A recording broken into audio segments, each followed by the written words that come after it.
to This Australian Open Life. G'day, welcome to this episode of This Australian Open Life. I'm the bloke who walks. We're breaking up this presentation of qualifying into two parts. Just to run quickly through in the first few minutes how this episode and the next episode are going to pan out. We're going to be revisiting some of the qualifying lead-in tournaments. We've found there's been a really strong positive viewer reaction to the first episode we published on qualifying the other day. If you look for the thumbnail with the royal blue thumbnail. So we see that there's some demand for this sort of information. So how we're going to pan out for the next few minutes, I'll explain. In this episode, we're going to review the first 6 lead-in tournaments, 6 of a record 17 lead-in tournaments coming up to the Australian Open 2022. And then in the next episode, we'll do the final 5. In the background, for those that are listening on the podcast, on the YouTube, with the footage playing in the background is our qualification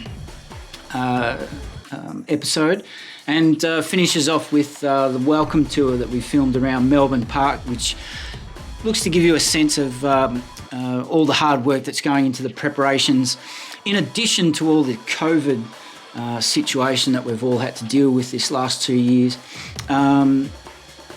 So in this episode, we're going to skip the main tournaments, the ATP Cup in Sydney, the ATP and Challenger event in Adelaide, and we're going to focus on some of the tours that really don't usually get a look in mainstream media.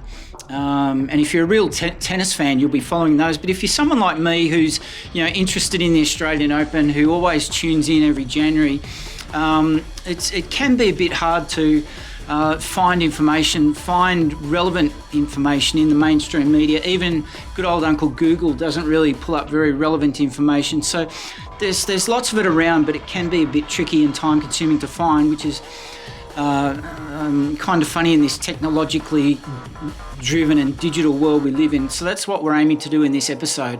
Bring some really unique topics, turn it into unique content that is going to keep you coming back. So in this episode, to finish off this intro, we're going to take a look first at the ATP WTA Challenger in Traralgon, the ATP ITF Challenger in Bendigo, and the Melbourne Wheelchair Open taking place in the immediate few days as the Australian Open starts. And that's taking place not in regional Victoria, in the outer suburbs of Melbourne, in a little suburb called Craigieburn.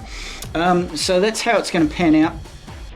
And in the next episode, more or less the same format, except instead of the footage in the background for the YouTube viewers, for those viewing the footage, we'll be playing the little stroll we took around the new 5,000-seat sunken stadium, which has been built over all the outdoor courts that were on the eastern side of Rod Laver Arena.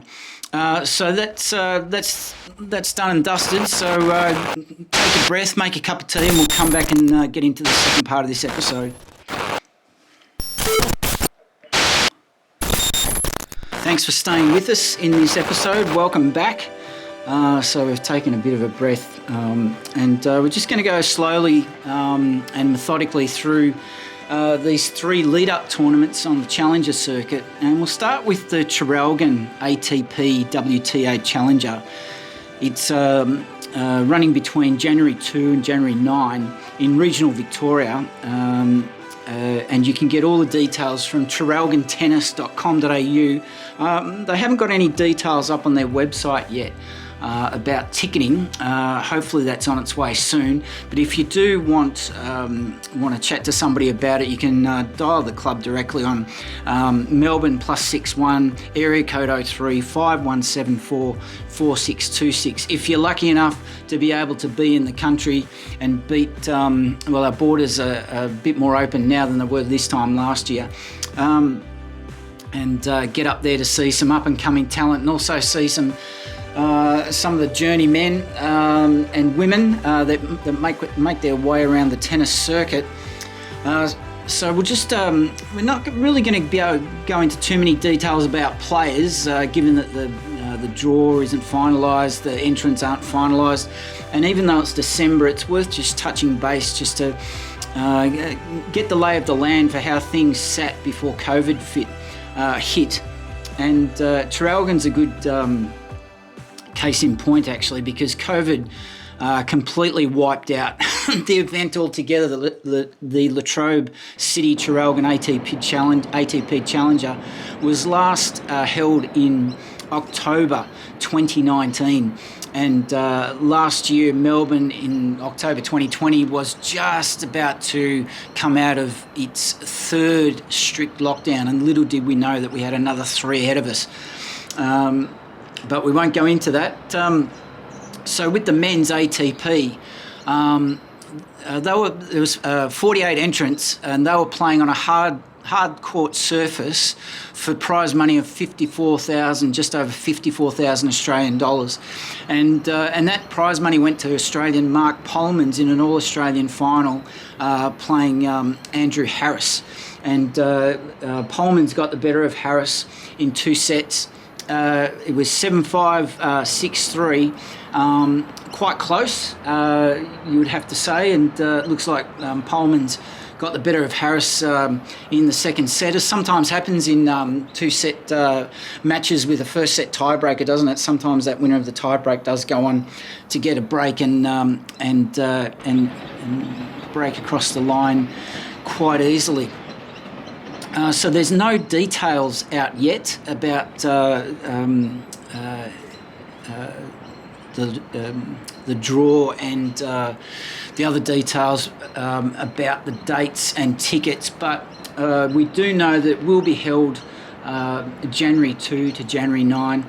And I did notice on the Traralgon Tennis Club website, they're actually looking for volunteers. If you're in Australia and you're mad about your tennis, you'd be mad not to be a volunteer in Traralgon or Bendigo for that matter, because most times these tournaments, even though they've got world famous, world recognised and up and coming elite tennis players participating, often if you volunteer, one of the thank yous you'll get is free entry to the whole tournament. That you can not just participate in an official capacity, but also enjoy the tennis that's going on.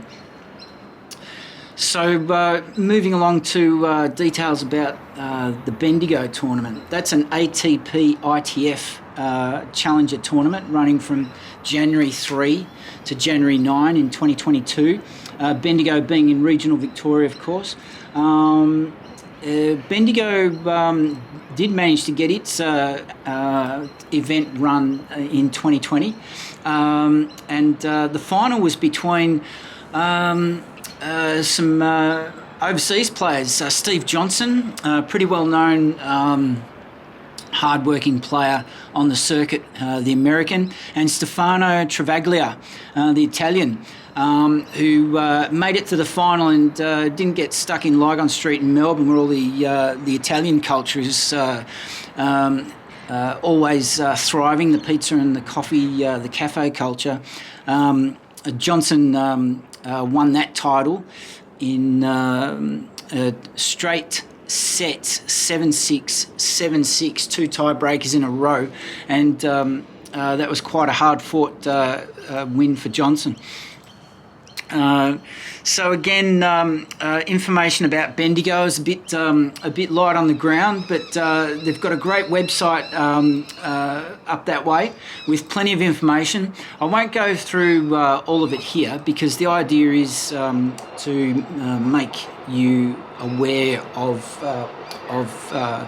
the information that's around. So if you do want to have a look, it's bendigotennis.com.au, and similar if you've got any queries about tickets ahead of time, or you mainly want to find out anything about accommodation or how to get there, the locals up there in Bendigo you can get in touch with them on 03 5442 5744, and there's the front page of the website also has 2 or 3 email contacts there.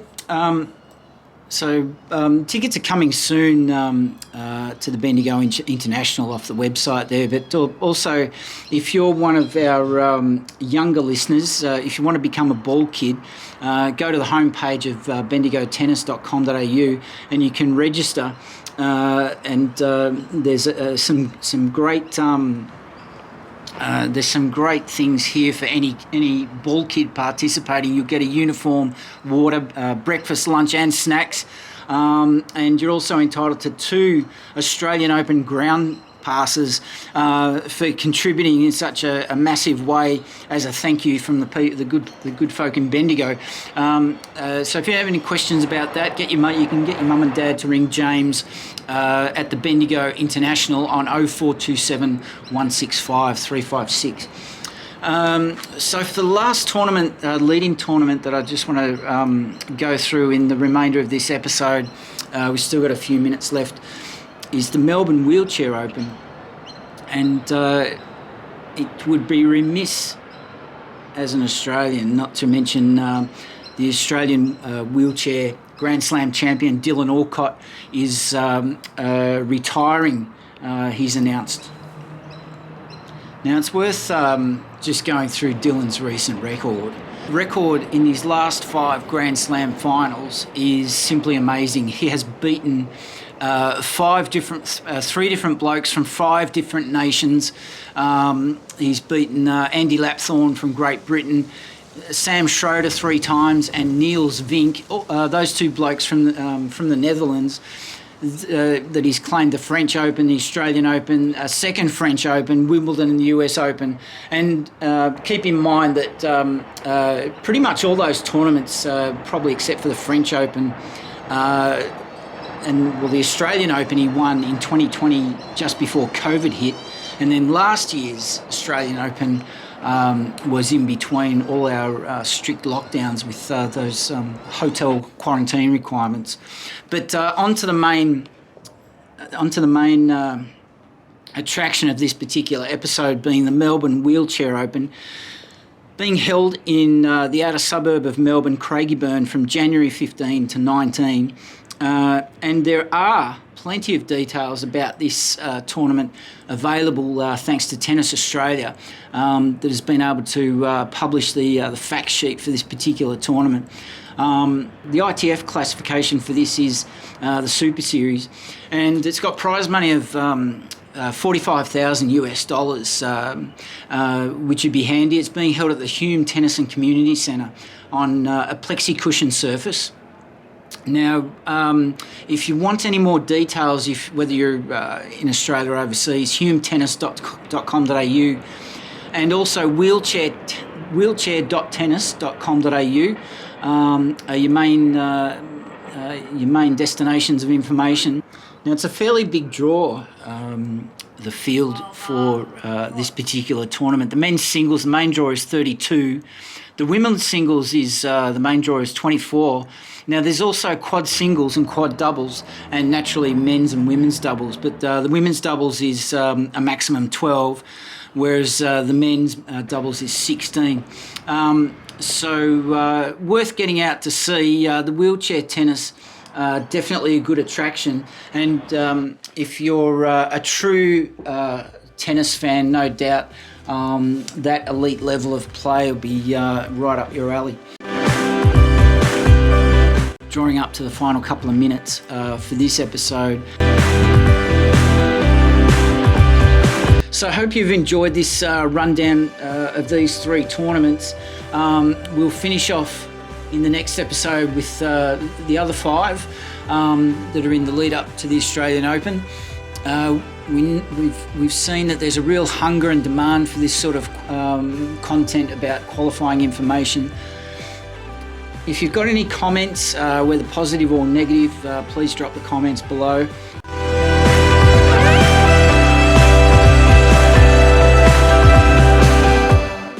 We'd love to hear your feedback. We're really interested to know beyond the stats and the figures driving the content on this channel. We know there's a hunger and demand for information about qualifying. Please like, subscribe, leave a comment. Let us know. Your input is very welcome and quite vital because we want to put up content that reflects your interest.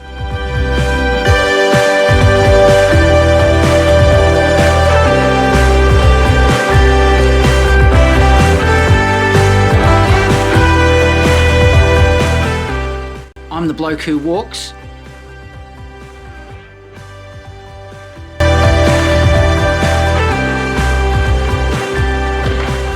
You've been listening to this Australian Open Live.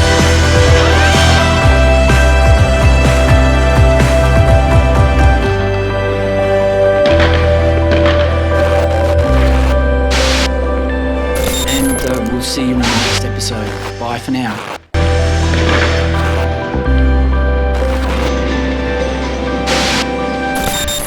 Produced by Wise Words Media and Calumny Films.